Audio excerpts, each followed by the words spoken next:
Quidditch.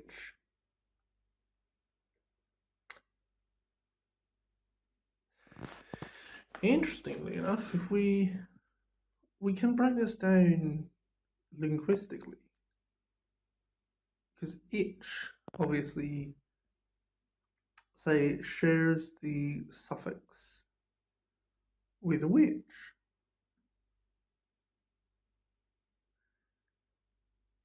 Quid's the Marvel Sterling, but it's also shares the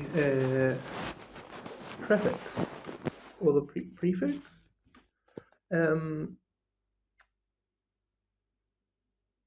with quill. I wonder if there's anything to that. I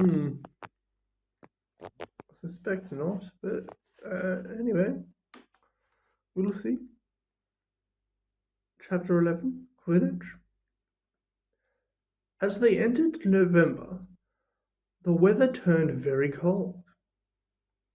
The mountains around the school became icy grey, and the lake like chilled steel.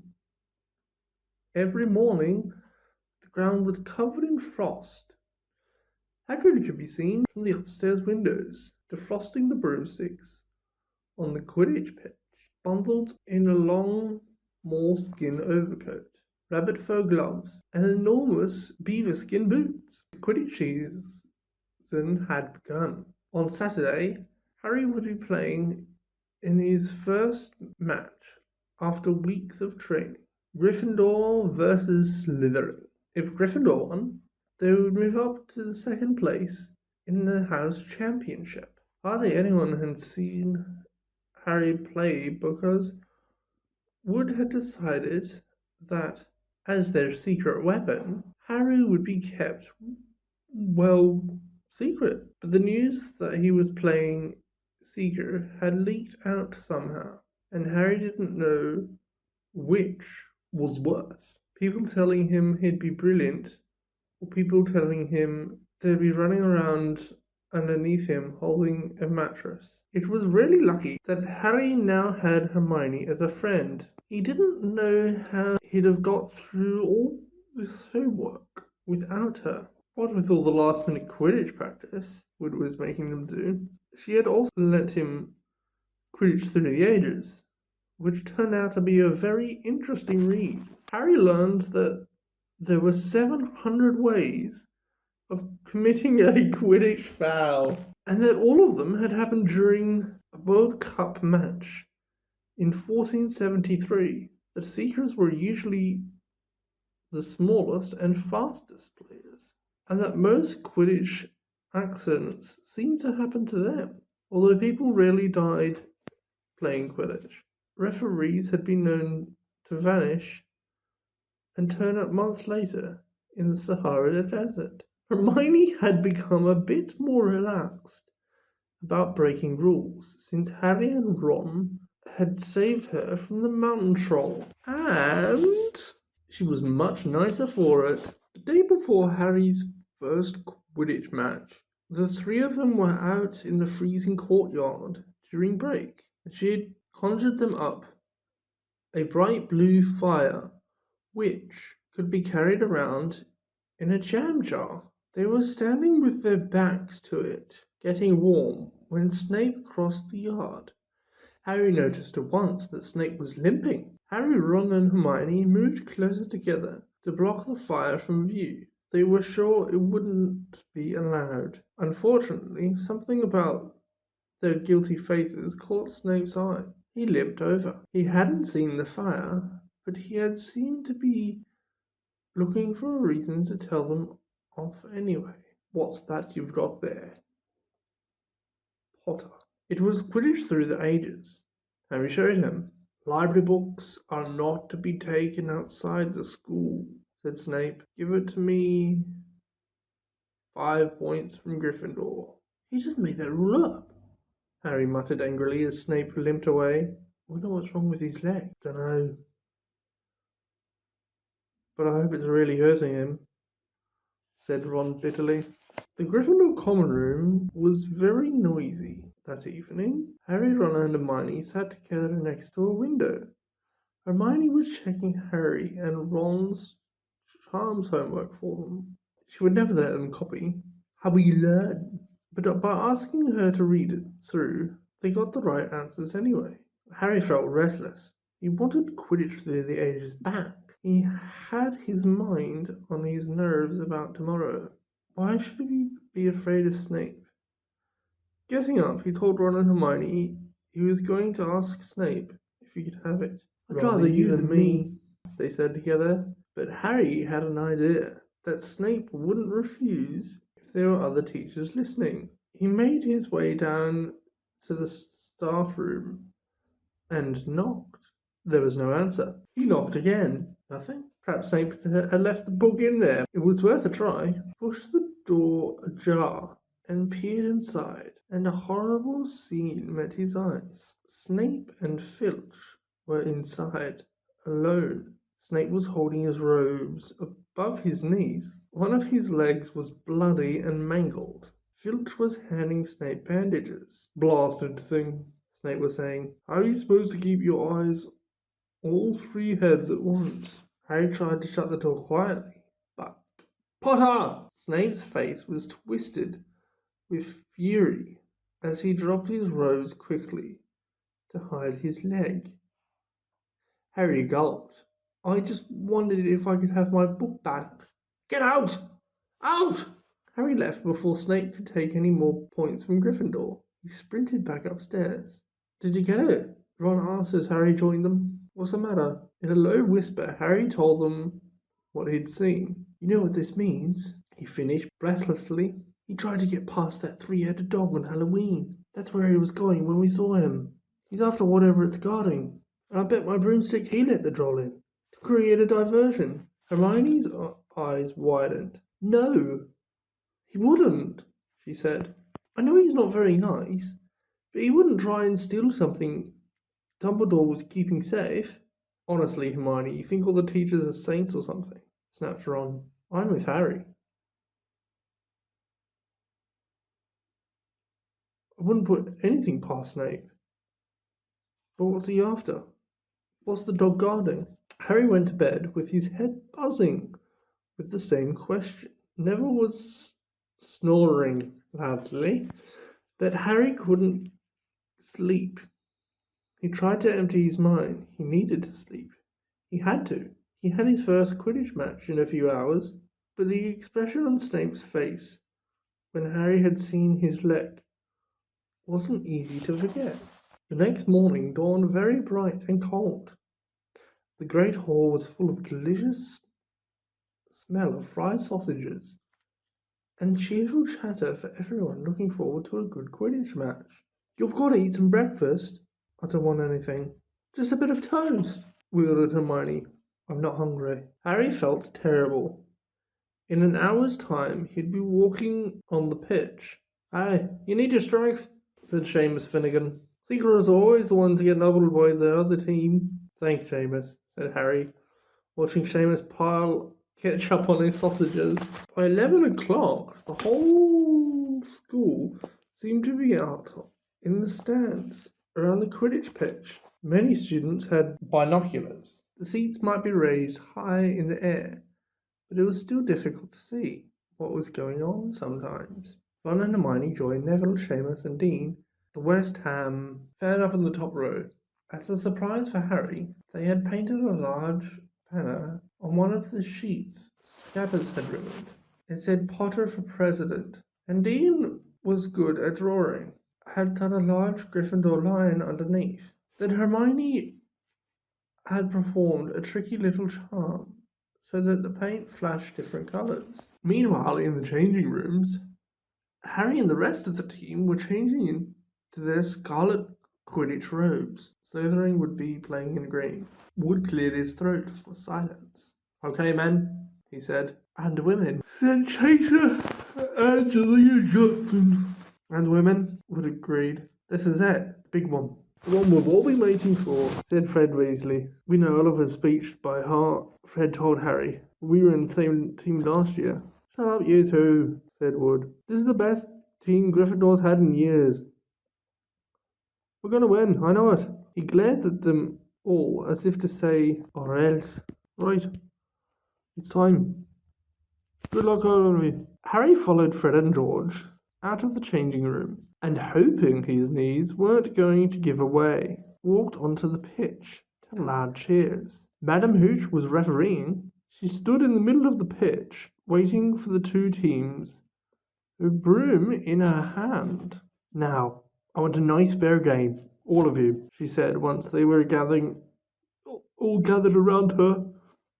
Harry noticed that she seemed to be speaking particularly to the Slytherin captain, Marcus Flint, a fifth year. Harry thought Flint looked as if he had had some troll blood in him. Out of the corner of his eye, he saw the fluttering banner high above, flashing Potter for president over the crowd. His heart skipped. He felt braver. On your brooms, please. Harry clambered onto his Nimbus 2000. Madame Hooch gave a loud blast on her silver whistle. 15 brooms rose up, high into the air. They were off, and the quaffle was taken immediately by Angela Johnson of Gryffindor. What an excellent chaser that girl is, and rather attractive too. Jordan! Sorry, Professor. The Weasley twins' friend, Lee Jordan, was doing the commentary for the match, closely watched by Professor McGonagall. She really is belting out along up there. A neat pass to Elysius Bennett.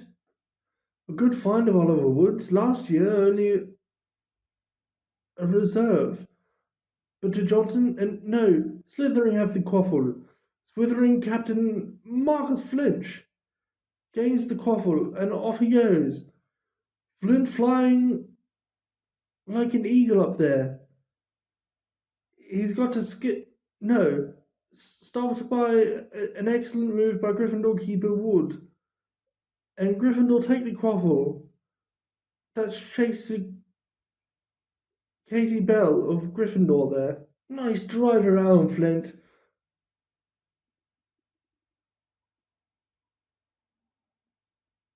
Off up the field and ouch! That must have hurt. In the back of the head by a bludger. Quaffle taken by Slytherin.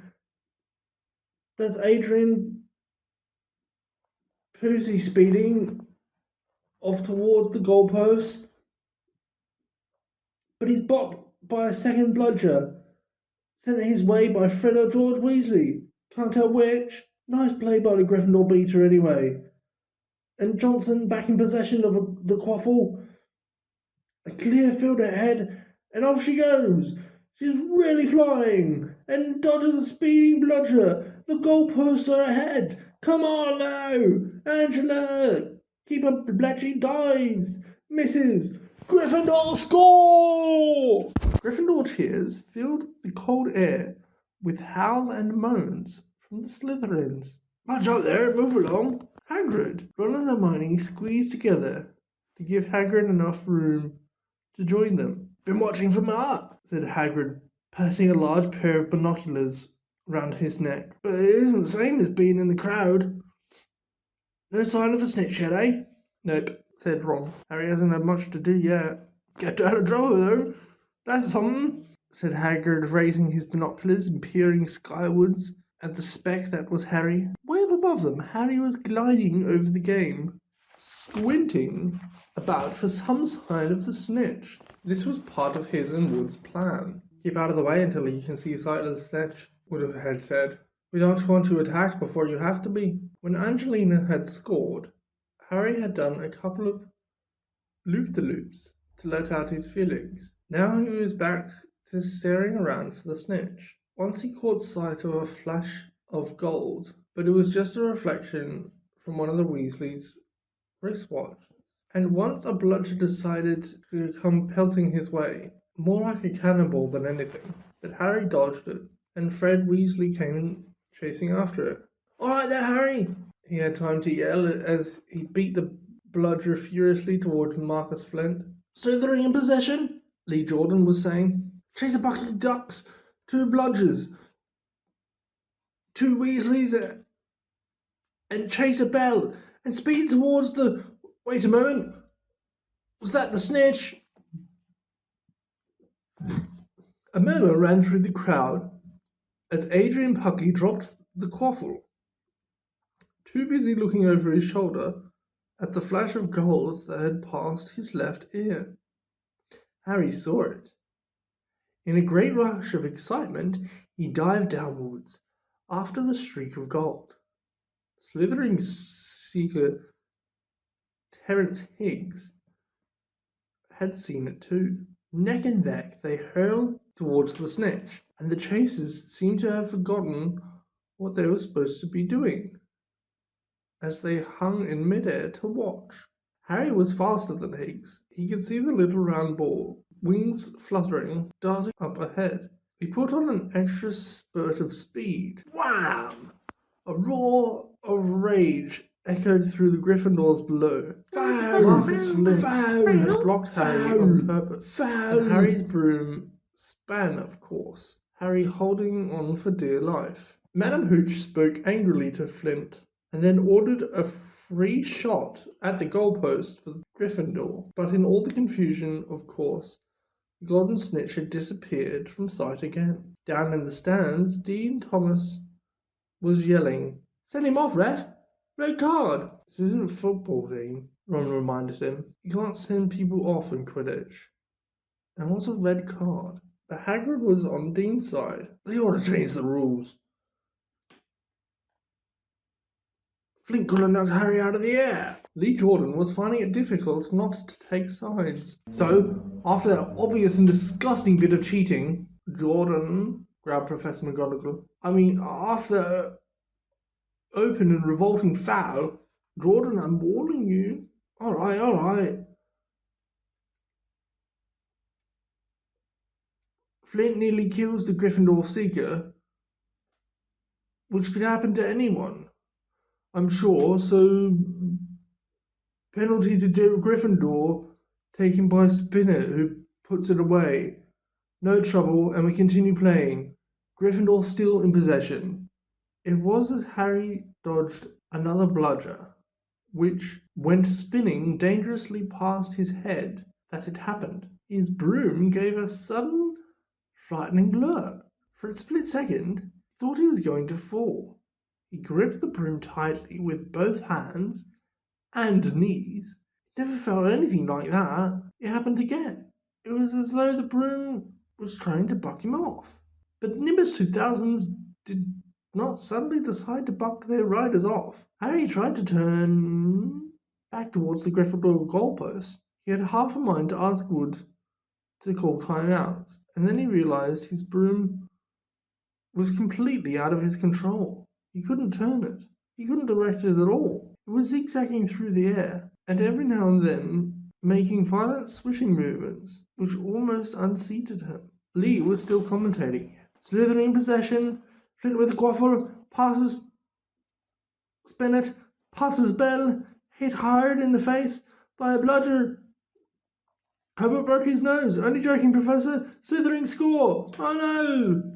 The Slytherings were cheering. No one seemed to have noticed that Harry's broom was behaving strangely. It was carrying him slowly higher away from the game, jerking and twitching as it went. "Don't know what Harry thinks he's doing," Hagrid mumbled. He stared through his binoculars. "If I didn't know better, I'd say he'd lost control of his broom. But he can't have." Suddenly, people were pointing at Harry all over the stands. His broom started to roll over and over, with him only just managing to hold on. Then the whole crowd gasped. Harry's broom had given a wild jerk, and Harry swung off it. He was now dangling from it, holding with only one hand. "Did something happen to it when Flint blocked him?" Seamus whispered. "Can't have," Hagrid said, his voice shaking.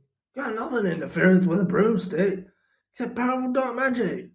No kid could have done that to a Nimbus 2000. At these words, Hermione seized Hagrid's binoculars, but instead of looking up at Harry, she started looking frantically at the crowd. What are you doing? Moaned Ron, grey-faced. I knew it, Hermione gasped. Snape, look! Ron grabbed the binoculars. Snape was in the middle of the stands opposite them. He had his eyes fixed on Harry and was muttering non-stop under his breath. He's doing something. He's jinxing the broom, said Hermione. What do we do? Leave it to me. Before Ron could say another word, Hermione had disappeared. Ron turned the binoculars back on Harry.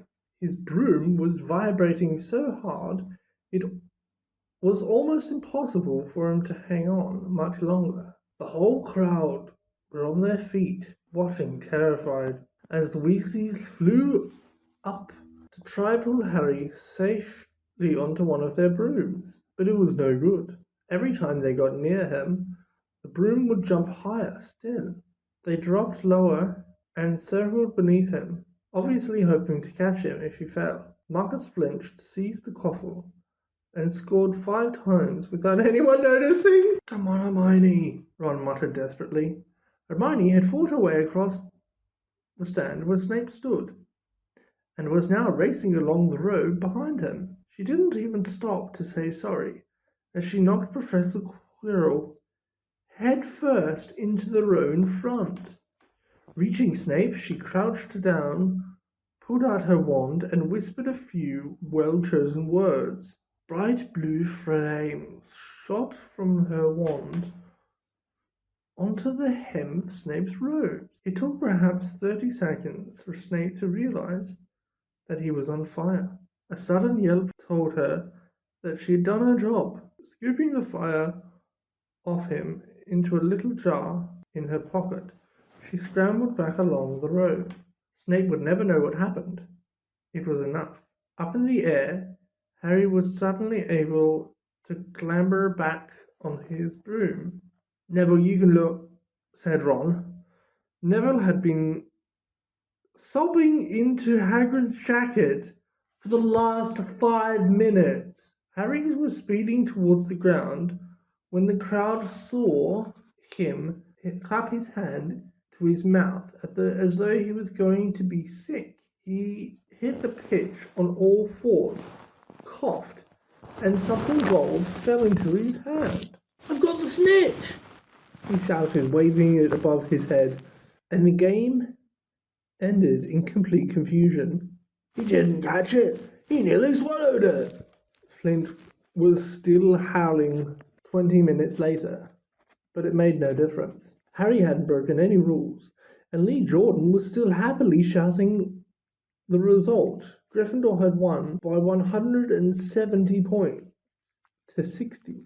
Harry had none of this, though. He was being made a strong cup of tea back in Hagrid's hut with Ron and Hermione. It was Snape, Ron was explaining. Hermione and I saw him. He was cursing your broomstick, muttering, "You wouldn't take his eyes off you." Rubbish, said Hagrid, who hadn't heard a word of what had gone on next to him in the stands. Why would Snape do something like that? Harry, Ron and Hermione looked at each other, wondering what to tell him. Harry decided on the truth. I found out something about him, he told Hagrid. He tried to get past that 3-headed dog at Halloween. It bit him. We think he was trying to steal whatever it's guarding. Hagrid dropped the teapot. How do you know about Fluffy? Fluffy? Yeah, he's mine. Bought him from a Greek chappie I met in the pub last year. I lent him to Dumbledore to guard the... Yes, Harry said eagerly. Now don't ask me any more, said Hagrid gruffly. That's top secret, that is. But Snape's trying to steal it. Rubbish, said Hagrid again. Snape's a Hogwarts teacher, and he did nothing of the sort. So why did he just try to kill Harry? Cried Hermione. The afternoon's events certainly seemed to have changed her mind about Snape. I know a jinx when I see one, Hagrid. I've read all about them. You've got to keep eye contact, and Snape wasn't blinking at all. I saw him. I'm telling you, you're wrong, said Hagrid hotly. I don't know why Harry's broom acted like that. And Snape wouldn't try to kill a student. Now listen to me, all 3 of you. You're meddling in things that don't concern you. It's dangerous. You forget that dog, and you forget what it's guarding. That's between Professor Dumbledore and Nicholas Flamel. Aha, said Harry. So there's someone called Nicholas Flamel involved in this. Hagrid looked furious with himself. Oh, thank you, Stephen. You've done a good job. Good service to us all.